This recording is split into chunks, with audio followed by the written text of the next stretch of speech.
آپ کی بڑی فضیلت ہے، کیونکہ آپ کی چھوٹی صاحبزادی 4 بیٹیاں آپ صلی اللہ علیہ وآلہ وسلم دیا، حضرت زینب، حضرت رقیہ، حضرت ام کلثوم، حضرت فاطمہ رضی اللہ تعالیٰ عنہ۔ لیکن فاطمہ رضی اللہ تعالیٰ عنہ کے بارے میرے تو نبی نے فرمایا فاطمہ فدا کو بھی نہیں، فاطمہ میرے جگر کا ٹکڑا ہے۔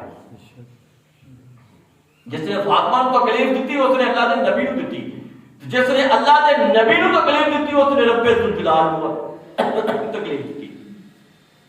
تو حضرات محترم، 3 ماہ رمضان شہزادی کونین سیدہ عابدہ طاہرہ زاہدہ ساجدہ رضی اللہ تعالی عنہا کا وصال ہوا۔ اس تو بعد جس وقت جنازہ کا ٹائم آیا تو سیدنا علی المرتضیٰ موجود نے، دوسرے صحابہ بھی موجود نے، سیدنا ابو بکر صدیق بھی موجود نے۔ اٹھاؤ شیعہ دی کتاباں، اہل تشیعہ دی کتاباں دے وچ کہ سیدنا علی المرتضیٰ رضی اللہ تعالی عنہ نے آخیا کہ اے ابو بکر صدیق تسی جماعت کراؤ، جنازے دی نماز تسی پڑھاؤ۔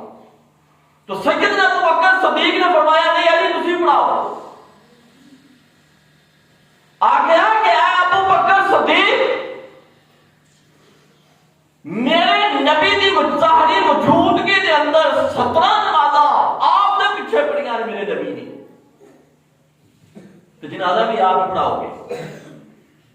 تو شہزادی کونین رضی اللہ تعالی عنہا دا جنازہ سیدنا ابو بکر صدیق رضی اللہ تعالی عنہ نے پڑھایا ہے۔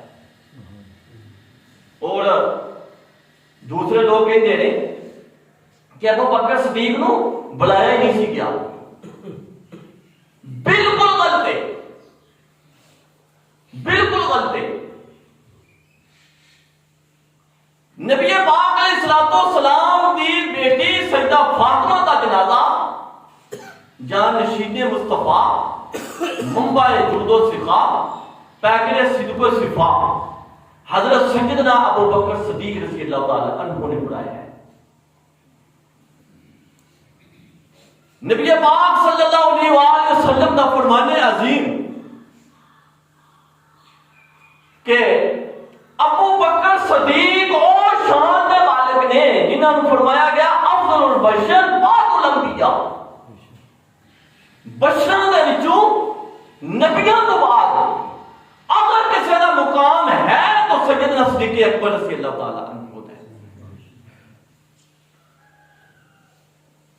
حضور علیہ السلام نے فرمایا کہ میرے صحابہ پتا جی ماہ رمضان دا یہ عظمت دا، یہ شان دا، یہ مقام دا صحابہ خاموش نے۔ خود ہی تاجدار مدینہ علیہ السلام نے فرمایا کہ میرے صحابہ اگر تمہیں ماہ رمضان دی فضیلت دا، عظمت دا، یہ رتبے دا، یہ مقام دا پتہ چل جائے